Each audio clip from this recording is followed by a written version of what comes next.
Hello, welcome to the AppleInsider Podcast. I'm William Gallagher, and I'm joined, as always, by Wesley Hilliard. But, Wes, just for you, important news. This is really important. You should probably take notes. Following last week's episode, I have consulted all the right sources, and I can actually tell you, yes, King Charles does have a dog. I can tell you his name is Snuff, for some reason, and he's a, good luck pronouncing this, William, Lagrotto Romangolo Truffle dog. You heard it here first, possibly last, but never, ever let it be said that any question asked on Apple Insider doesn't get answered. Yeah, you're just looking at me now. It's possible, okay, there are more some pressing issues, such as actually, Wes, I learned shortly before we started recording that F1 has been nominated for a Best Picture Oscar. Does that make you very, very happy? It's going to be a tough year for F1. I mean, it's an excellent movie, but I think Sinners or One Battle After Another has it. I'm rooting for Hamnet, I'm afraid. That's the one. And I haven't seen Marty Supreme, but I've heard it's pretty amazing. So again, like it's a very tough year for Apple to be in Best Picture. But the fact they got nominated with all these others just shows how... that is true. Yes. Yeah. Except interestingly, I mean, when famously Apple is the only was the first streamer to win a Best Picture Oscar, and then the Oscars changed the rules to make that more awkward. Coda was actually nominated for 3 Oscars. People forget this, and it won them all. It won the Best Picture, it won an acting Oscar, a supporting actor, I think it was, and Best Adapted Screenplay. Last year, Killers of the Flower Moon was up with 10 nominations across all of it. Acting, directing, Best Picture, technical, the lot.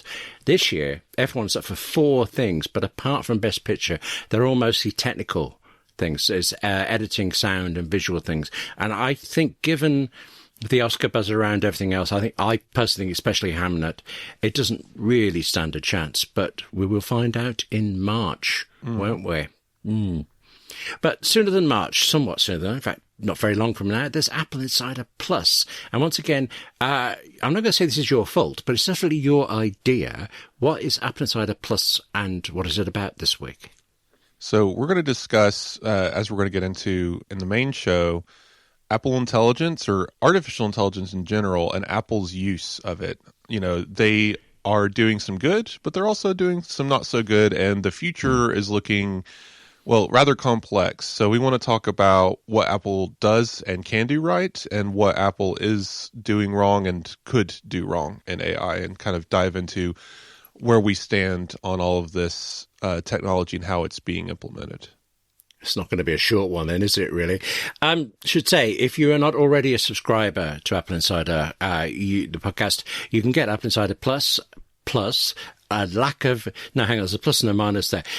Join Apple Insider through the podcast subscriptions or through Patreon, and you will get the extended version of Apple Insider with Apple Insider Plus and no ads. That's the way around to say it, William. All of that, show notes will have all of the details as ever, and it'd be a great thing to have you with us. But that's for later. Before AI Plus, there's kind of a lot of news about AI in general. And actually, Wes, I want to start with something that came in. Well, it surprised me, actually. Craig Federighi has taken over Apple Intelligence. In fact, he did so apparently in December. The surprise for me is that I honestly thought he already had. So what's going on with that, and who's he replaced? Well, if I remember correctly, and I don't have it in front of me, so this may be somewhat incorrect, but I think when we had the initial Gianandrea reshuffle last spring, Federighi was brought in as a reporting medium. So Gianandrea and his lieutenants would report to Federighi, who would report to Tim Cook on what they were doing with Siri and AI in that department. Or I'm sorry, Siri was actually taken away from Gianandrea. They were only focused on foundation models at that point. And with Gianandrea gone, that team kind of went on its own and has an SVP in charge, if I remember right. No, it's not an SVP, it's a VP. Sorry. So anyway, that whole team's been shuffled around a lot. Federighi, though, has been left with, I believe, just the Siri portion of it, because that was previously peeled off. Again, it's all complicated because it started off with this giant group where Gianandrea was in charge of the robotics, Siri, Apple Intelligence, foundation models, everything.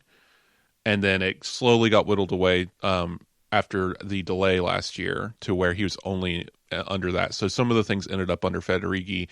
And I believe with the retirement announcement of Gianandrea, that's when things got kind of finalized and put into place. So, yes, there's a few people reporting to Federighi here in this division, and he's making a few of the larger shot calls here.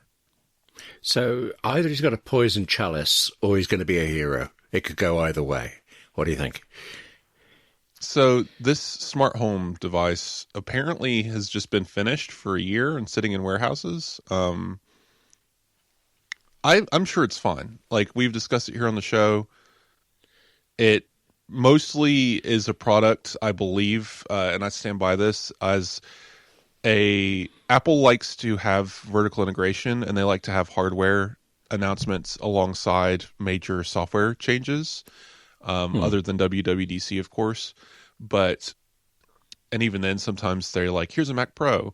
But with this, they needed something to help users understand what is happening with Apple Intelligence and AI in general within Apple. And the best way to sell that is a device. Of course, the iPhone is foundation to all of this, but everyone already has one of those, and Apple likes money. So yeah, if we start pushing this tablet device where Apple expects everyone to buy 2 or 3 for their home with multiple accessories that you have laying around your house, that's automatically easy money if you can make the right pitch. But also, the missing component has been this change to Apple Intelligence that is supposed to come in 26.4. So when you say that about helping people understand, weirdly, this puts me in mind of the last 2 rather poor Mission Impossible films where AI was the big enemy, but they had to anthropomorphize it. We had this Gabriel character who sort of wafted in and out and things so that we had somebody to look at, really. That sounds like it's what a device would do. There was also, I'm not sure if this was news or speculation really this week, that the fact that Apple and Google now have this deal with Gemini, that specifically will help release this smart home accessory. I mean, I knew it was being worked on. I didn't appreciate that it may even have gone through manufacturing and be getting dust somewhere. There's rumors around that.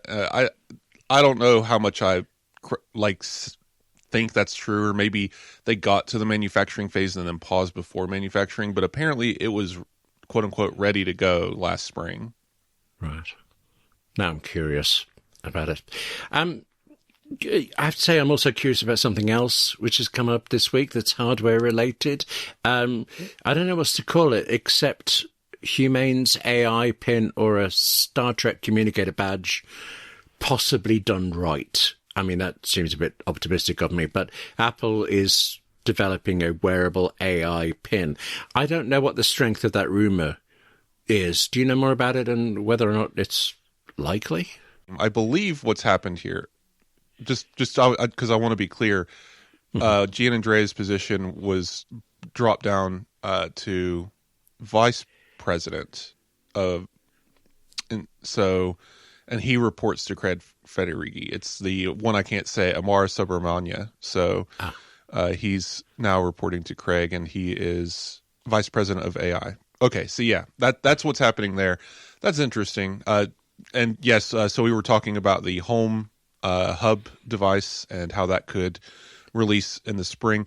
But you're right, there is another device in consideration that is rumored.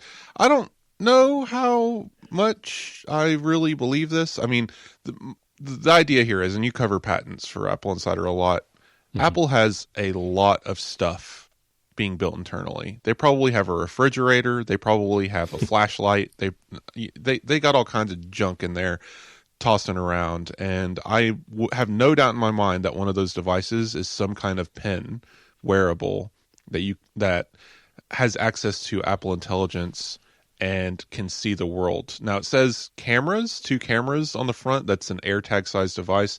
I think again, this gets lost in translation. people often see image capture sensors and think camera, but that can also be LiDAR, that can be other things. But it could be one camera and one LiDAR sensor, hard to say. But two physical cameras on a device that size seems a bit redundant and ridiculous, honestly. But yes, this is the idea is Apple's going to make its own AI pen. But again, just like with the Ring, I don't know if we'll ever see this actually. It does. It feels, when you talk about them like in this order, it feels like it's all related. That when Siri works, we will also have various devices. And I know we've talked about the Home Hub a lot, and in general, I think the summary is that you would buy one, and I want to be convinced yet. I find I am weirdly more interested in the AI pen. Maybe I've watched too much Deep Space Nine. I want to tap my chest plate and talk to somebody. I don't know. If this is just a way of demonstrating Apple intelligence in a physical form, then it sounds like we could get them quite soon after Siri's fixed. It raises more questions than it answers. Like, what's the purpose of this device? If it's a way to access Apple Intelligence, you can already do that with AirPods. You don't need a wearable pen. Maybe it's because AirPods obstruct your ear, but then this device is speaking to you through the air or through your Apple Watch. But then if you have an Apple Watch, why do you need the pen? Yeah. And if the pen is capturing audio and video, that's a privacy issue. I don't really understand Apple, how they would handle that exactly and how they would pitch that. Apple's a very private company and very trustworthy, but even then, there's only so much that can leverage. So you are kind of talking me out of it again. Except, just what is it going to? This is the same thing that happened with all these other devices, the Rabbit R1 and the Humane AI pen. What those devices wanted to do is replace the smartphone, and Apple is not going to do that with their pen. True. No, but yes. I'll offer you this though. That's probably the why, if this does exist and release, that's why it will succeed where others have failed, because Apple will not try to replace the iPhone. I honestly really fancied the Humane AI pin. I thought the projection into your hand of controls, that looked very whizzy. But, also it was first shown at the Paris Fashion Show, and I'm a regular there, clearly. But it was too heavy. It didn't do enough. It cost too much, and it died. So I was sad when it went. But actually, let me step back a bit, because I'm kind of blowing the lines here. I keep saying when Siri is fixed, which is, I honestly think it's optimistic of me. But as part of the news this week, to do with all of this, there was news about Siri, which is that it will become a chatbot, just like ChatGPT or something. In fact, that it's possible it'll become two chatbots. Why not? I don't really understand why Apple's been anti-chatbot before, apart from the fact that they're rubbish. But why has it changed its mind now, and has it really? Well, I don't think it has. Bloomberg has had this really weird time that usually they're better at this, or maybe I'm only just noticing it more the more I understand about this sector. But generally speaking, especially in the last year, we've seen more and more of these reports try to reflect a narrative. It's like they come up with the narrative and then get the information and then try to make the information fit that narrative instead of the other way around.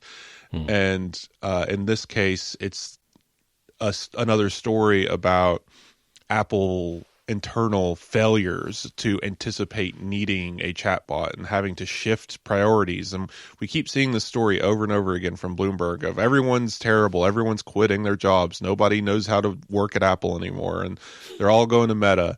And this is just yet another checkmark in their evidence-based story of Apple being an internal failure and nobody knows what they're doing. And all the executives said no chatbot, but all the engineers said yes chatbot, because that's what AI is for. And now they have to do it because they're shifting priorities. But if you can read past the headline in the first two paragraphs, you can see that the actual information on hand doesn't relay any of that. All they're being told by insiders is that in iOS or the OS 27 releases, Apple's big feature for the fall is going to be having Siri be a more chatbot-like device. Now, what does that mean? We don't know. All they said was the word chatbot, but what they defined in this piece doesn't sound like a chatbot. Because if you go back to the interviews with Craig Federighi and Greg Joswiak, they defined a chatbot for us. And they said, OpenAI has ChatGPT, and these other companies have, Claude and whatnot, Gemini. And the unifying thing between all of them is that you have to go to a destination and then use them. You have to open an app and interact with them through a chat interface. That's what makes it a chat bot. Siri does not have an app. It does not have that kind of interface, nor will it. And even this report says Apple is not building an interface. They're using one currently internally for testing this directly. Sure. The thing that they're doing here is they're going to maintain how you access that assistant, pressing the button, double tapping the home bar, or invoking its name. But the thing you're interacting with will be more chatbot-like. All I can surmise is this means it's going to have longer memory. It's going to know more about who you are. It's basically tying all of this together, because what we're getting in the spring is the app intent system tied to Apple Intelligence and the Apple Foundation model trained by Google Gemini. So that system launches in the spring. Developers can start targeting it. Users can start accessing it. It'll be very interesting. You can give a command and it can do all these things. Great. That's step one. Step two will be revealed at WWDC of taking all of these systems and then tying them under the umbrella of Siri and giving it long-term memory. Basically, not only will every time you prompt it, I guess maybe this is a toggle, but every time you prompt it, it will have access to everything you've asked it before and every response it's provided to you when you ask it a question. So when it provides a response, it always has reference points. And maybe this is a self-eliminating history where it can only go back a week or a month, but that's kind of the idea. Is maybe when you double tap the home bar and open the text prompt, it looks like a chat, and it has a history you can scroll through, that kind of interaction.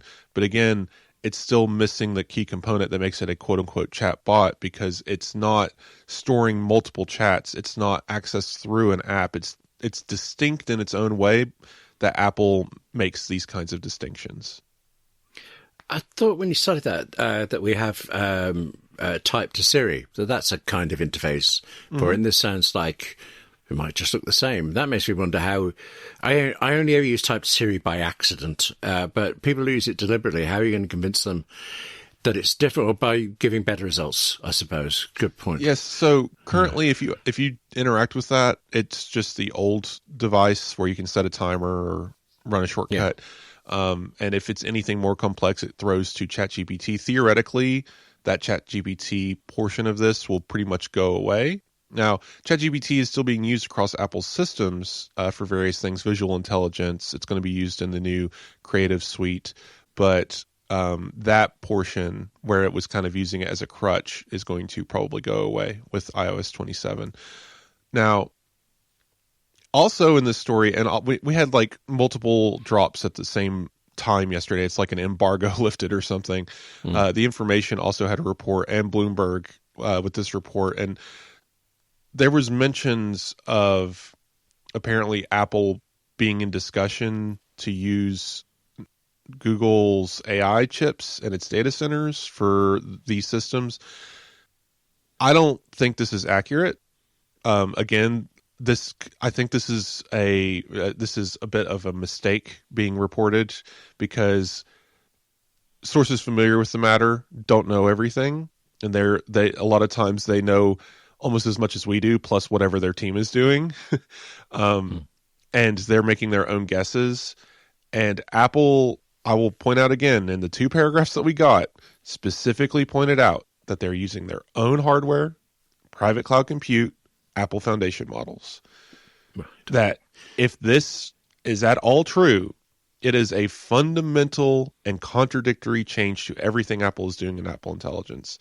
Now, I won't just outright say this isn't happening, but it seems highly unlikely, and we have no idea where this information came from, so I'm honestly going to dismiss it out of hand, because out of everything else in the report, it's the one that seems most out of left field, and that's why it's one of the least discussed ones, because it kind of seems made up, to be honest.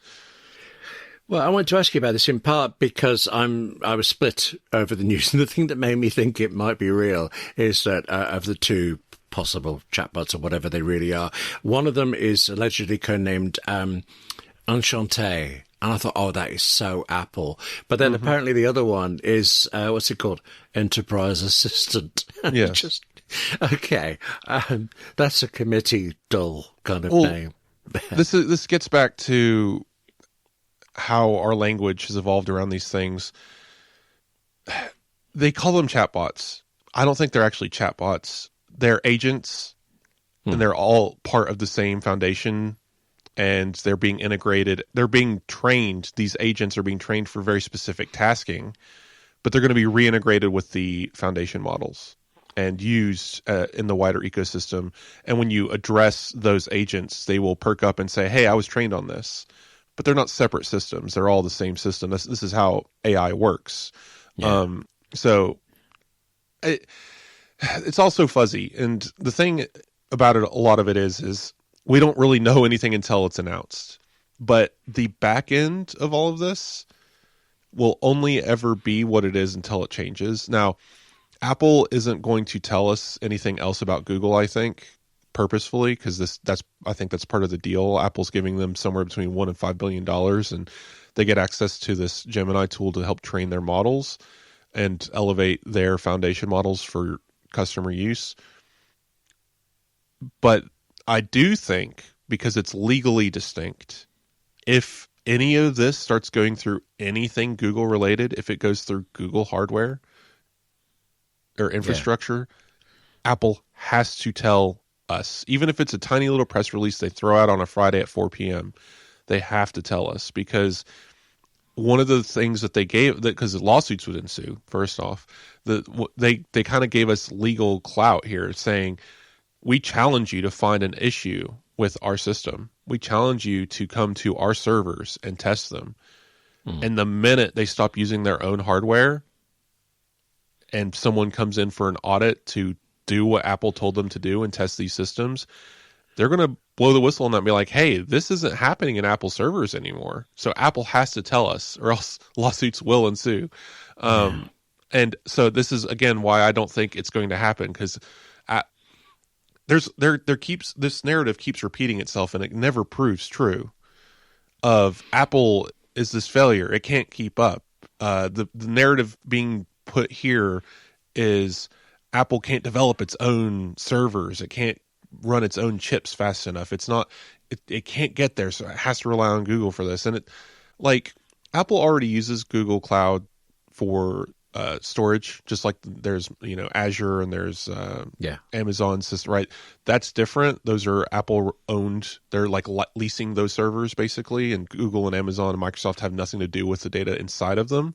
Yeah. So there could be a situation, if I had to interpret this better than these reports, there could be a situation where Apple leases Google's hardware and data centers and runs them as if they were private cloud compute, in which that gets you out of legal trouble, because Apple could say, oh yeah, this is a Google chip, but it's still our private cloud compute server and Google has nothing to do with it. It's very similar in how they're leasing Gemini, but Gemini's never going to run on your iPhone. So there's ways this could work, but again, the ways these things are being reported is very poor in my opinion, because I think they're aiming at a narrative of Apple's failures rather than trying to look at the actual overall strategy and actually informing the customers of what they're getting at the end result. I think it's probably not a surprise to anyone who listens to the AppleInsider podcast that we tend to like Apple. I think particularly in Apple Intelligence, there have been times when we've seen it's behind, but with it, the privacy thing just knocks everybody else out of the running. As far as I'm concerned, it's such a good implementation. It's such a good principle, even if it hasn't fully worked out yet. Mm-hmm. But there was something this week about Apple and about Apple Intelligence, or AI actually to be more exact, that I thought was, well, particularly poor. I don't know if you're aware of this, but Apple Fitness Plus has now arrived in Japan. But the service you get if you are in Japan is the English language one, and then optionally on a number of videos, a dubbed version. Well, everything's subtitled in Japanese, but then at least some are dubbed. It's the trainers' voices speaking Japanese, but the trainers didn't learn Japanese. This is all AI generated. Mm-hmm. I don't know that the trainers are getting paid for this.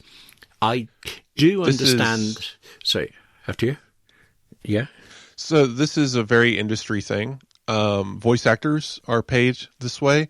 A lot of times, especially nowadays, and this is why there was a lot of strikes a couple of years ago, likeness rights have been become a real thing. And I'm sure Apple's fitness trainers have them because they're also they're being used for Workout Buddy.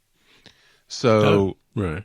Yeah, when you hear a voice in Workout Buddy, that is an Apple Fitness Plus trainer's voice that they trained that voice on. That is very clearly in their contracts, and as part of their payment at Apple is for their likenesses to be used. So, now whether or not you agree that should be in the contract, or whether or not you agree with their sum, they clearly understood what they were signing. They accepted the money and they're doing that work. So I don't think there's anything fishy going on in that respect. I think the trainers are getting paid what they're supposed to be. Now, if it would be different if Apple fired all the trainers and said, we don't need you anymore, and started AI generating them doing workouts, right, or something like that, or hired a bunch of idiots and voiced over them or something. I don't know. But that's not what's happening. Now, this is not ideal. Ideally, in every country in the world, Apple would hire 5 or 6 trainers to just make videos all week. Yes. Fitness Plus. Yeah, I would think so. Yeah. The thing is Apple loves their vertical integration. They dig their own grave. Apple can't just hire 5 trainers and have them go to a gym and film themselves with an iPhone and put it on Fitness Plus. They have to build a multi-million-dollar sports complex, right? That's not going to happen in every country in the world. So, and then Apple's perfectionism, again, we don't want to launch this in other countries because these trainers are only speaking English and we feel like we're being exclusionary or discriminatory. So we're just not, so our answer is not to launch at all. Which is not ideal either because then the people just don't even gain access to it. So Apple's middle ground, at least this is probably a board meeting in itself. They've said, well, what if we can dub over it using machined dubs of their voices? And executives said, sure. And the trainers said, sure. And they put it in their contract. They signed it off and they've sent it out to Japan. And now Japanese people can hear Japanese coming out of their mouths in their voices as they're training. One part of me as a nerd says, that's pretty cool. I like that this sounds hopefully natural. I'm not Japanese. I don't have access to this. I don't know what it sounds like. I would love to hear from someone in Japan. If you're listening to this somehow, would love if you reached out and told us how this is going, if this looks right, if it's working right. But the fact that it's there at all, check. Love it. Love that Apple's found a way to come over their own requirements and find a way to get this into more countries, because it's not just Japan that's getting it. I think it's 38 other countries are getting Fitness Plus now that didn't have it before, or something like that. I know that there is now a total of either 48 or 49 countries in the world that have it, including all of these latest editions, of which Japan is the most recent. I'm not going to be with you on the paying of the trainers because it comes to their. I'm a union guy, and this is buyout versus royalties. Yeah. No, I'm with you. This is outside of my purview. So what they choose to do in this space is up to them. I would hope that Apple does the best they can here, but we've seen Apple's working side of things not always pan out to be the best either. So I don't have a full opinion on this until there's more data. I haven't heard anything about this, but from a pure technological standpoint, I will say neat. I just hope that the money's there. The thing that they should have done, though, I agree with you and Mike and others on this, is they should have just opened a studio in Japan and paid 5 or 6 people to rent out a gym and do some exercises on camera in Japanese. Clearly, the other end of this discussion, though, is if this is what it takes to make sure Fitness Plus is still valuable to Apple, I'm willing to take this over losing Fitness Plus, because there were other discussions internally of, is this worth keeping? And Apple's like, yeah, we already built the gym. So okay. If this helps keep it monetizable, if this helps keeps the money coming in, expanding it globally, letting other people access it, it's not the end of the world, but it's not the ideal situation. So there's more than one opinion you can have on this, and one story anyway. Right. I got to tell you, my first ITV contract was a buyout, and I hadn't heard of them even before then. I was expecting royalties forever for what I was doing there, and instead it was a buyout. I remember this so clearly because it was the first time I'd also seen it in these words in the contract that I was signing over the rights across the universe. And, I don't know why that tickled me. I wouldn't have signed it, but I needed the work. So, plus it was a great opportunity. So, yeah. But, yeah. Okay, I do get why not every country, 40-odd countries can't all shoot at the Los Angeles studios. I imagine they're a bit full, but it's not like they're complicated productions. Yeah, Apple's not in the business of opening 48 gyms either. So I get both sides of this argument. And honestly, again, I think we can meet in the middle and say it's not the best outcome, but it's not the worst outcome. At least we get to have Fitness Plus, and at least others get to have it too. And hopefully, as Apple sees more value in this, maybe they put more money in it. Maybe they do start hiring Japanese trainers. We'll see. But okay. To close up this section, I just had one little comment here. ChatGPT is going to get ads. Yeah, well, I've been worried about OpenAI. They ripped off me and every other writer on the planet, but they'd run out there, so they're going to have to, find something more to do. Well, you're not entirely wrong, though, because ChatGPT actually does have a very significant money problem. Yes, it's just the idea of showing me ads so that I pay to learn from my own trained things. I feel a lack of concern for ChatGPT, really, when I look at it. This industry is in serious trouble. And we're seeing so many signs. Satya Nadella is saying, if you don't use AI, we can't develop it further and it will die. Yes. Like he's demanding that everyone stop what they're doing and go use it so they can keep developing it. Otherwise, they won't be able to continue developing it. So that's kind of weird. And not we shouldn't call it slop. That's nice as well. Now, so to be fair, slop was, and I've used it before on the show, but it is kind of a lazy term, and it's evolved. It originally meant like actual slop, but now it's kind of become AI equals slop, which I mostly disagree with, because not all AI is generative AI and not all AI is being used that way. So I disagree with the sentiment of all AI is slop, and that's where it's gone. So I've kind of stopped using the word personally because it's changed its meaning. But I think his personal opinion on we shouldn't use slop is dumb, because if that's how people feel about it, that's what they're going to say about it. Make it better so they don't call it that, or go about your business. You can't dictate how people feel about a product, and that's what they seem to keep doing, is dictating how people feel.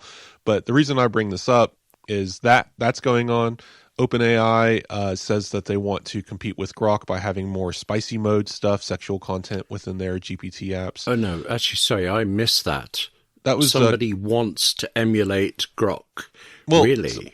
Well, I don't know if it's specifically Grok, but that's what Grok is doing. And then OpenAI, Sam Altman and Elon Musk used to be coworkers. They created XAI together, right? and Sam Altman went off to make OpenAI, and now it's like this rivalry between them. And I was going to say heated rivalry, but honestly, that might be fitting. Some listeners might know what I mean. But anyway, the idea is Satya Nadella says AI will fail if you don't use it. ChatGPT is putting ads in to the chats, praying that they get some revenue, because it's not that they don't have enough money, because they have a lot of money. It's that they don't have enough money to keep growing, and by 2030, I don't remember the number, so I don't want to make one up, but it's some ungodly amount of money that they need by 2030 to stay liquid. And everyone's making fun of them. They're like, oh, Sam Altman thinks that he's going to get some $980 billion from ads, right? And anyway, it is an utterly disgusting number. I don't have it in front of me, but the cost of their data centers, the cost of their growth, everything is escalating constantly. Energy especially is escalating. And it's not that they're going to go bankrupt, but the idea of AI and what they've pitched Wall Street is expansion. And the minute they stop growing, they failed. And the stocks will tank, and that this is what we keep talking about with this bubble about to pop. So all of this is happening, and meanwhile, Apple, the tortoise in this race, is crawling ever so slowly to that finish line, while everyone's fighting in the background over sexualizing their chatbots and putting ads in front of their users. Apple's pinky toe is going to cross that line with this private, secure, local, green product that we will all have access to instantly because we have iPhones, iPads, Macs, Vision Pros, what have you. And I think 2026 is going to be a very interesting year for Apple and Apple Intelligence. I know 2024 was supposed to be the year. I will reiterate the fact that I think 24 would never have even had the words AI in it from Apple if it wasn't for all the pressure. That it was always meant to be 25 or 26. And here we are with this about to launch. And what it is so unique amongst all of this other stuff that I wonder if Apple will actually be able to stand out in spite of all of this drama amongst analysts. But the other thing I should throw in is I think we oftentimes sound very anti-ads, and I'm not anti-ads. This episode is brought to you by, and all that sort of stuff. But in this case, ads I'm amused by it. Yeah, it's a way. How about, speaking of things that Apple is doing, let's get back away from Apple Intelligence and on to the return of, well, for one thing, John Prosser, but also the return of yet more rumours about the iPhone 18 Pro. And in this case, rumour countered by, well, counter rumours and things, all in the hope that the dynamic island, the notch and all that stuff will vanish with under-display cameras and Face ID coming for the iPhone 18 Pro. I don't see it happening, but people seem to disagree with me. Where am I going wrong? Legally, I won't say that John Prosser is just wrong in making things up, but I will say that this comes across a lot like the Steve Jobs edition Apple glasses and the flat-sided Apple Watch and the iPhone 4 edition, iPhone 16, and the list goes on. Right. It looks like a plea for attention while he has a ongoing lawsuit with Apple. It's his first video since the lawsuit began. I think it was a mistake for him to make this video because the lawsuit is currently underway. And even worse, the rumor is just very silly and easily disrupted because, as we've discussed on the show, Apple's pretty much finalized its iPhone production lines and have begun. They usually begin either the end of January or early February producing the fall iPhones. Supply chain knows what these iPhones are going to be. And almost hours, maybe a day later, someone just said, nah, this isn't happening. Yes. Immediately. Now, the rest of it, though, under display Face ID, leaving only the selfie camera visible, seems to be true. But Apple isn't moving the selfie camera. They don't need space for this variable aperture. That's the whole point of the camera plateau. There's space, right? So the selfie camera isn't moving. But we could see now, I'll forgive our coworkers and everyone else. The camera and the Face ID elements are not the dynamic island. The dynamic island is the software that surrounds those components. There's not really a name for that. I do blur those two together, but it seems to me Dynamic Island was Apple making a brilliant lemonade out of lemons. You had to have this gap. They did this clever thing with it. Yeah. And to a hardware problem, and it's a real hardware problem, you have to have this in the display. And so when I'm talking about this, I refer to it as a cutout. So the Face ID components will no longer need a cutout. There will only be a cutout in the display for the selfie camera. And the dynamic island will persist. It will just be more dynamic island surrounded because there will be more space. And maybe that'll lead to more visual elements available to the user. It can show more information or larger logos and stuff like that. Do you use the dynamic island? Yeah, actually, I'd miss it if it was gone. I mean, I'm sure I would get over it, but I find it very useful that live activities are up there. I use it as a quick one-tap access when I'm playing a podcast and I want it to shut up. I go in through that route. Mm-hmm. Yeah, it's a good idea for it. Sports I should scores, say, I don't think weather. Sports scores, live for sports scores, whatever they are. I should say, I kind of ran into this because I was questioning about the validity of it. The specific initial rumor was that everything moves to the left. It would be this little dot in the top left corner instead of stuff in the middle. And now it looks like you were saying that leakers have said no. What they're saying is that some of the Face ID stuff could move to the side, and they said it's impossible. Move on the display and everything going up. There would be a cutout, as you call it, in the left top corner. The left corner thing is not happening. Well, I'm glad, actually. There's something about the hole punch thing. It just always looks... I mean, I know it's better than a full-on notch or dynamic line, but it still looks like a mistake. It'll be a hole punch. It'll just be in the center where the selfie camera is. It's just everything else will be under display. To be clear, Apple's software doesn't make sense with a left side hole punch. Where do you put the time? Right. And then what? We're going to have instead we're going to move it to the right and have the time centered. Anyway, it just doesn't make sense for several reasons, I think. And the supply chain agrees. Under display Face ID components, fine. But the only thing is it's going to be really hard to get that selfie camera under the display because it will inherently mean a loss of quality because you're putting glass between the selfie camera and your face. So, sure, no question.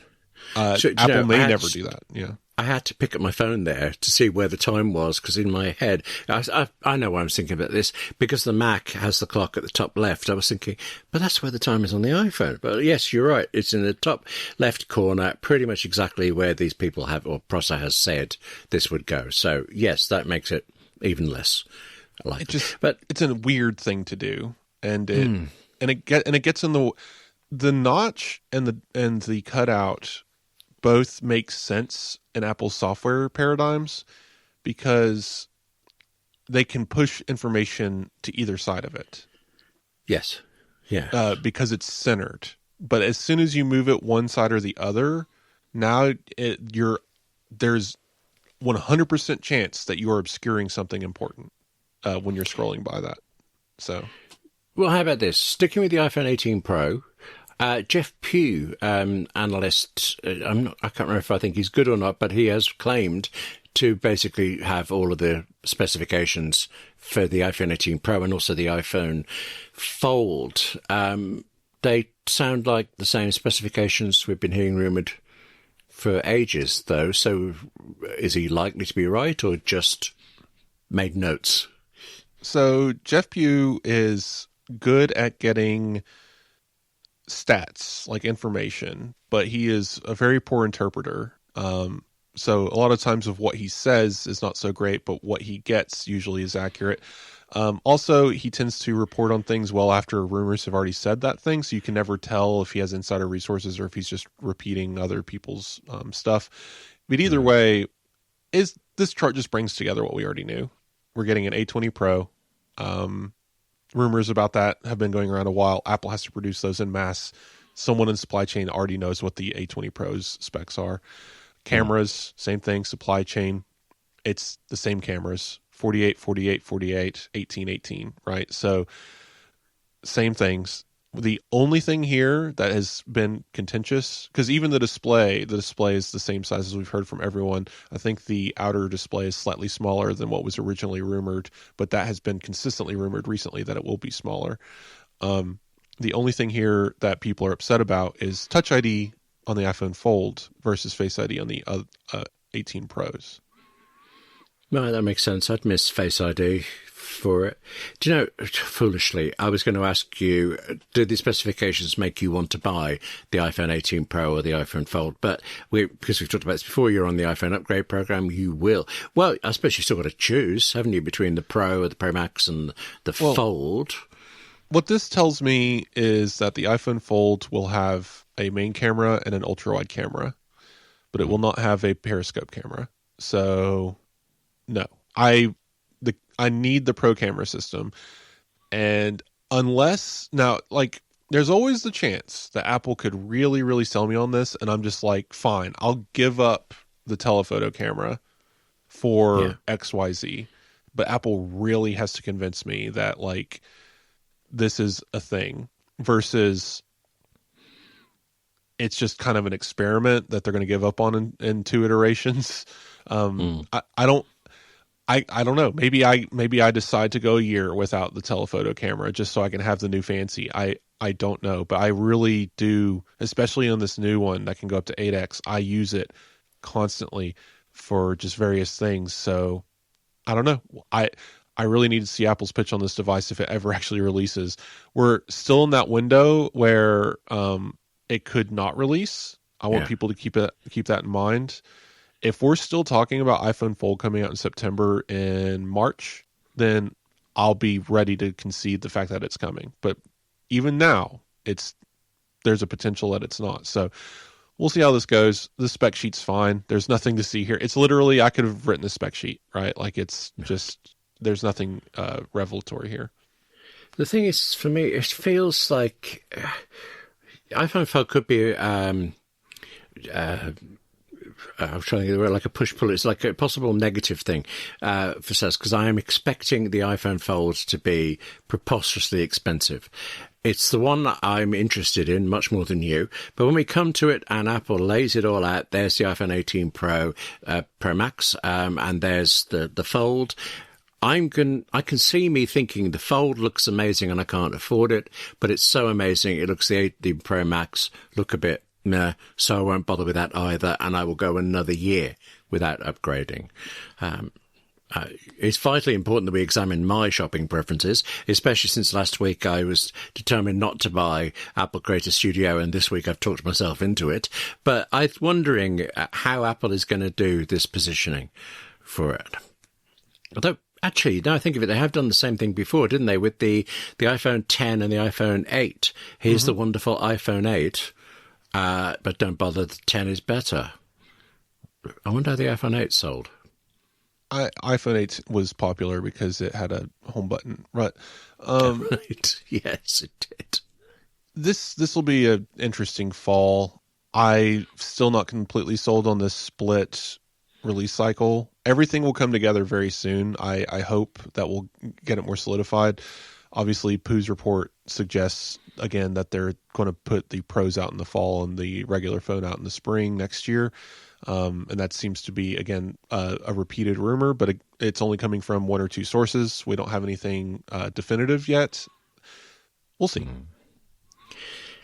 All right. I could talk to you about this for longer, and there's a lot of me that wants to talk to you about it for longer, but I'm afraid it's time for it's been ages now, but it's the return of Controversy Corner. This is where, you came up with the idea so that we could put in all the political stuff that so affects Apple and affects Apple users. We've done without, even though it's come close sometimes, but this time, I think we've alluded to bits before about Grok and things like that. Why did you want to bring back Controversy Corner this time? We can speed run this because the show, I know we're already at about 50 minutes or so. Yes. So yeah, we can I only wanted it here because today, as we record, is important in social media worlds, and so I felt like this was a good time to just throw all this out there. January 22nd is the day, first off, that TikTok is now 50% owned by the United States, and the new algorithm that is trained only on U.S. data and has been manipulated by the Oracle and those groups is now out. And that's happened. And if you don't understand what that means, it means that people hand-selected by President Donald Trump are now in control of one of the most popular social media apps in the planet, basically.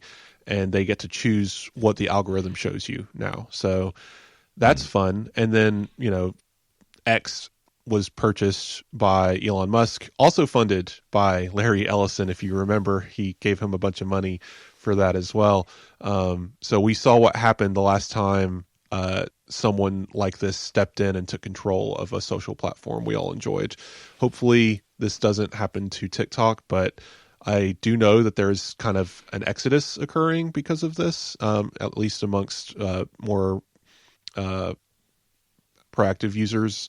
We'll see how it all falls out. But anyway, Grok also has an exodus in the last couple of weeks because we don't need to get into it too much, but users were given access to spicy mode, and universally you could just at Grok anywhere on the social media app X and say, do this for me, or answer this question for me in a reply. And people realized there wasn't really too many guardrails and started removing clothing from people. If they posted a photo, they would remove their clothing, say put them in a bikini, put them in sexualized positions. And they would do this to anyone. Sometimes as a joke, they would put a bikini on a man, or sometimes to sexualize a woman. But then it got worse. People figured out how to nudify, not just underwear, but they could fully remove clothing or transparent towel, whatever hack they were using. And this started this mass harassment campaign across X against many women users creating deepfake pornographic images, and ultimately started to get used on underage individuals, children, which qualifies as CSAM generation. And it turned into this whole ordeal where the EU was threatening to ban X, multiple countries did ban X, and Elon Musk this whole time is like, it's, that's made up, it's not happening, there's guardrails, and people could just go in there in 4 seconds and find the stuff. It was not hard. And then there was this outcry in the United States of, what is Apple and Google doing? Why is this still in the App Store? Radio silence. And I think I might have said it last week, but I'll say it here. Because no legal action was taken by the administration, Apple and Google did not act. The minute a lawsuit started over this, Apple and Google would have pulled the app out of caution. But nothing was done. A letter was sent by some senators, but nothing legally was done around this. And it did erupt to the point that finally, under threats of being banned in the EU and everything else, and the United States was becoming more interested in what was going on over here, Elon Musk finally said, fine, it's a paid option, which didn't really solve the problem. And then he got a lot of pushback from that. And then finally he said, fine, we're reducing the ability to generate any image. And the only way this works now is if you're generating spicy images of fictionalized adult characters. And he even went on X and said, try it. Try to break it. I dare you. Give them a real photo and break it. And then people still broke it, but he declared victory anyway. It doesn't matter. So that was enough for regulators to say, see, he implemented changes. That's fine. And that kind of all died down in the last 4 or 5 days as we're recording. But in the meantime, though, this was kind of the straw that broke the camel's back. More and more people poured off of X. People are leaving TikTok. Where are they going, William? And why am I talking about this? Well, actually, I just want to add one thing there, because I didn't know that about fictional characters, but I did read X's announcement about Grok, and there's a nice line in there, well, nice is a funny way of saying it, that they are removing this ability where legally required to. So, yeah, not even just pulling it completely, we're still hanging on. I believe that people are going from X to W, although why, I don't know. I just couldn't resist that. I don't even know what W is. Okay, so everyone's going. We've seen a huge influx over at Blue Sky in the last week or so, from both TikTok and X for the reasons I've explained. Increasingly so, though, and Blue Sky is interesting because it's still relatively small, right? We're talking about, what is it? Threads is at 140 million and is now passing X in average daily users because of X's decreases over time has basically allowed Threads to overtake them finally. I don't really like Threads because I don't like Meta, and for, again, mostly political, but also Mark Zuckerberg and privacy reasons, don't really like that platform, but people seem to use Threads. Go nuts, I guess. But that's still 140 some million users. X seems to be closer to the 100 million range and dipping on the daily. I'm still surprised there's 100 million people who care, but they're probably mostly bots at this point. Anyway, Blue Sky is around 40 million, which is not insignificant, right? It's a third of, or, a third, almost a quarter of Threads, but it also started from nothing. Whereas Threads, the reason why it has so many users is because they literally just ported everyone who was on Instagram. And Instagram is one of the biggest social media clients on the planet, right? It's second only to Facebook. So, and again, Facebook, Instagram, Threads, they're all Meta. So gross. But Blue Sky, though, is this open platform, kind of like the Fediverse, but Mastodon only has like 100,000 users. It's actually really small.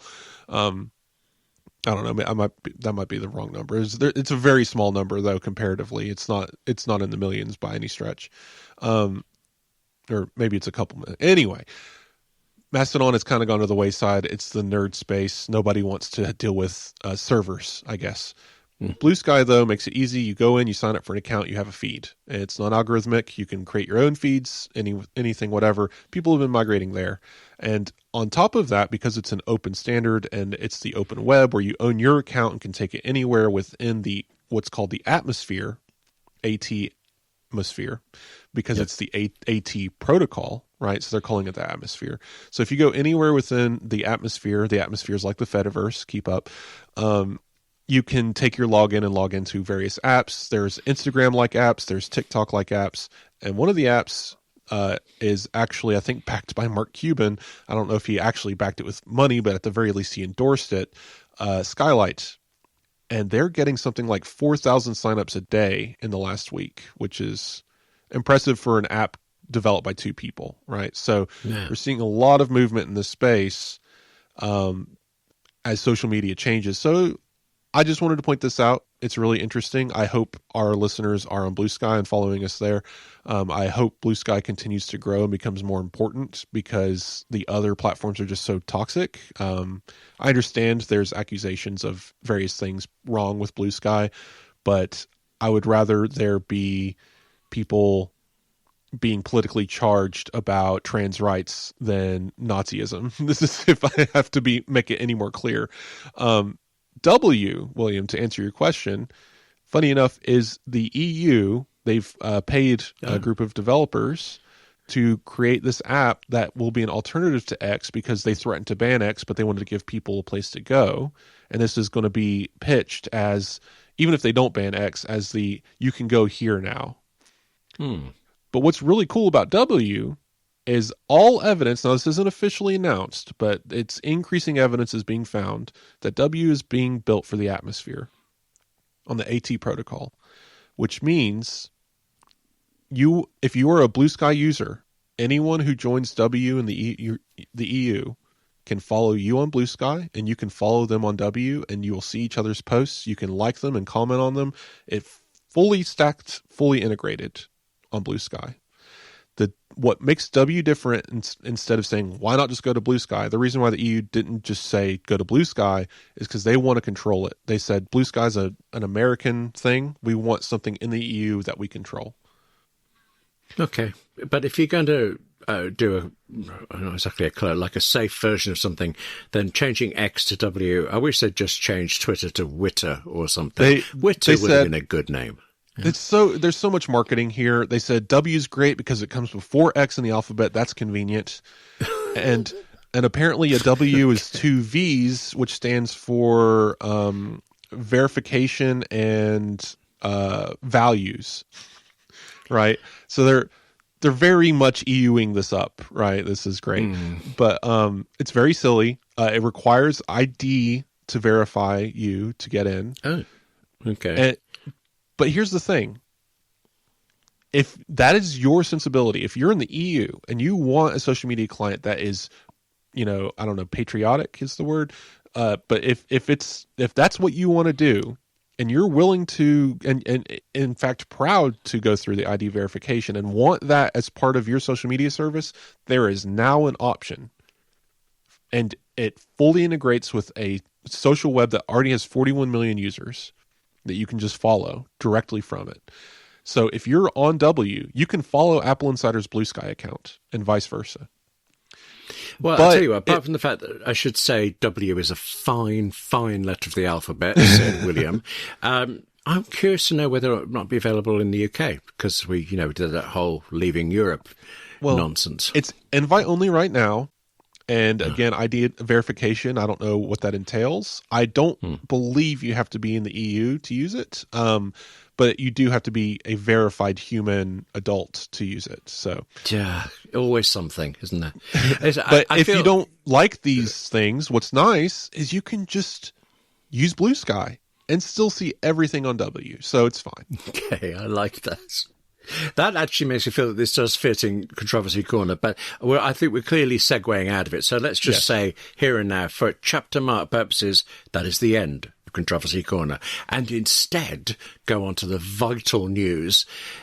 Sorry, I know this is silly. I am British and I don't follow any sports. Super Bowl LX, is that 60. How you say it? 50. 60. Really? LX is 50? 60. Mm-hmm. Right. Any advance on 60? No, okay. Bad Bunny is going to be the Super Bowl halftime show. So Apple Music famously spent a lot of money to take over the halftime show. They think they've been doing very good ones the last few years. And this time it's their Artist of the Year, Bad Bunny. That has to be just all round good. That's like the opposite of Controversy Corner, surely. No? Well, okay, so this honestly could probably belong to Controversy Corner, but I don't care because this is stupid and I'm tired of people. Okay. Saying you've never heard of Bad Bunny before the halftime show announcement doesn't really prove anything other than you didn't hear about one of the most popular artists on the planet. It's fine. Yeah. Like, I didn't hear about him until he did a song, I believe, with Gorillaz, which was an excellent song on an excellent album.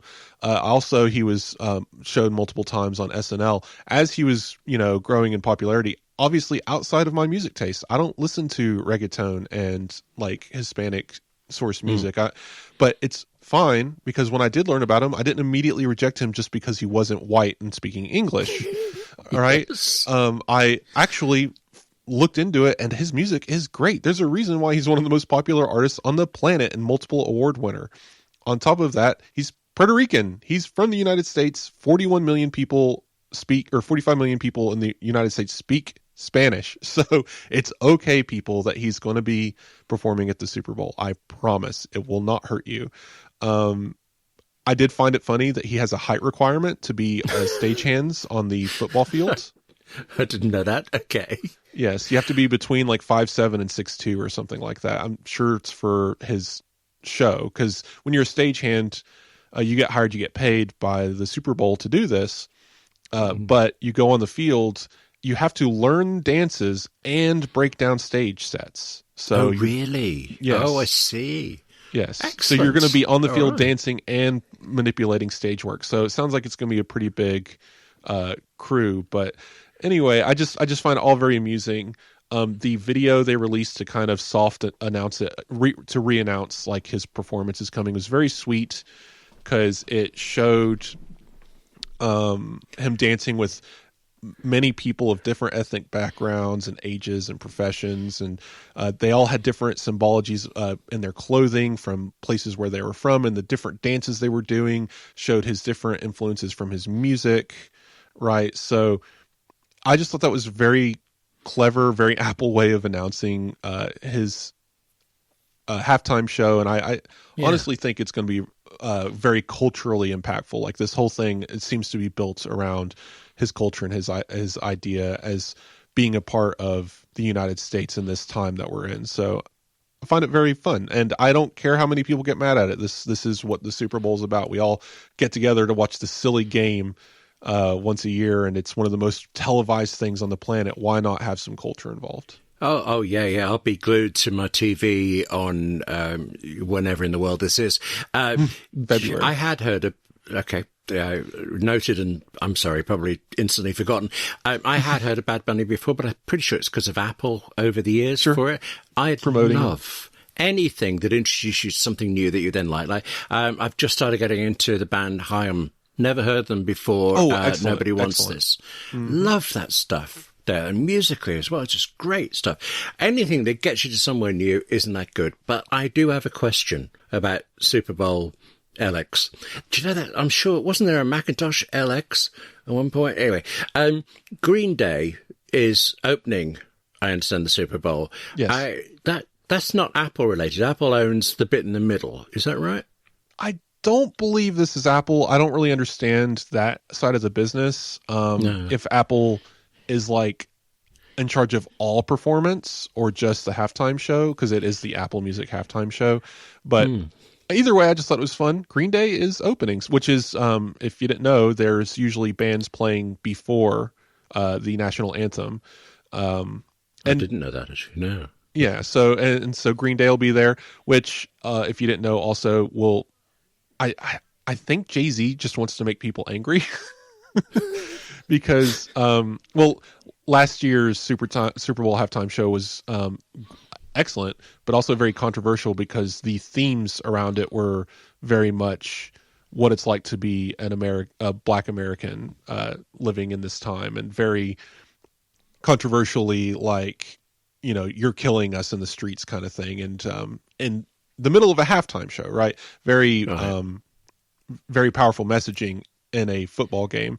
But Jay-Z seems to be, again, pushing those buttons, because not only is the main act from Puerto Rico and mostly speaks Spanish in his music, the opening act is Green Day, which is very openly not happy with this administration, to the point of, I think they changed the words of American Idiot for some of their concerts to say something else. You can look it up, but yes, I think this will be a very entertaining Super Bowl, and maybe it'll be even more entertaining just to watch people's reactions. But that's just my own silliness. I think maybe the word I'm looking for now is anyway. Yes. There is one more thing you want to cover. Actually, I think you want to cover this, and I'm intrigued about it. But it is semi-related because it's sports. Red Bull and Formula One, they're doing something with Apple Vision Pro, and I don't know what it is. So, first off, I really hope Apple this year does something with the Super Bowl and Apple Vision Pro. That would be great. The halftime show specifically would be really interesting if they could film that somehow with spatial. But we saw Red Bull do their Formula One launch, but Apple was all over this thing, which is kind of crazy because it's Red Bull, right? It's a filmed event you can watch on the internet for free. It's still there. And it's where they announce the technical... I've been watching these. I don't know if you're aware of this, but on Apple TV, Apple has been advertising its F1 experience, and you can go watch these videos of the technical requirements, introducing new racers, new teams, talking about the rule changes for the new vehicles, and they're really hyping up the season and saying this is one of the biggest changes in decades to the requirements and rules of the vehicles. Well, Red Bull went out on stage to show some of what, because basically when F1 changes the rules, the teams have to adapt, and they choose which new rules to apply to their vehicles and which legacies components to keep, and try to advantage themselves as best they can. So Red Bull goes out on stage and says, here's our new engine and new fuel compartments. Part of F1 is trying to get, I think, not emission free, obviously, but emission neutral by 2030, which is interesting. Considering it's now an Apple filmed thing.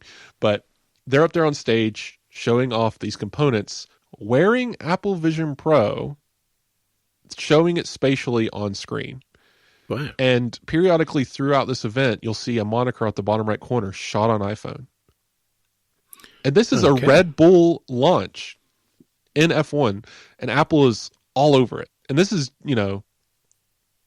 nobody announced this. Apple didn't announce this. This is just happening. So it's really interesting that Apple is already so steeped into this media, and it's clear what Apple meant. What I believe Eddie Q maybe said, if we are going to get into a sport, we want to be in 100% of the sport. And this is what it looks like when they do that. And I think that we might see some really cool stuff from Apple this year, at least in F1.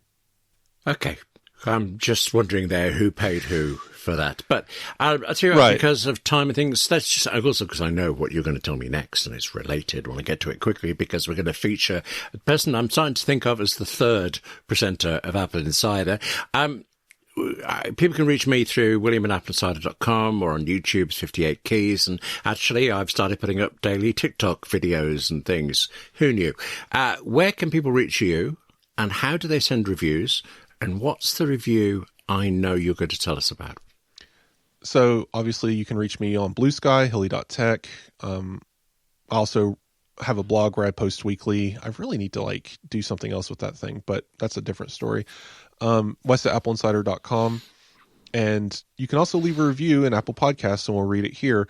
And we do have a couple of people who update their reviews, and that pushes it to the top as a new review, which is fine. We don't have a problem with that, especially when weeks like this, when there's no other reviews to read. That we've mentioned him before. It's our young listener, Crosby SW, has written again, asking a question about the Vision Pro. Now, we're happy to read your reviews here, but if you submit this question through Blue Sky or email, we'll read it here too. I think you've emailed me before as well. But anyway, just pointing out, you don't have to go this route just to get our attention on the show. But he is asking if Apple is going to have a larger commitment to sports with Apple Vision Pro and spatial recording by the time we get a Apple Vision Pro 2 or Apple Vision Air.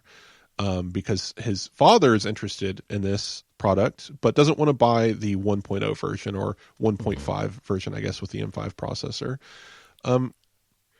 Well, I will say Apple is clearly invested in this. Lakers is kind of a test at the beginning of this year.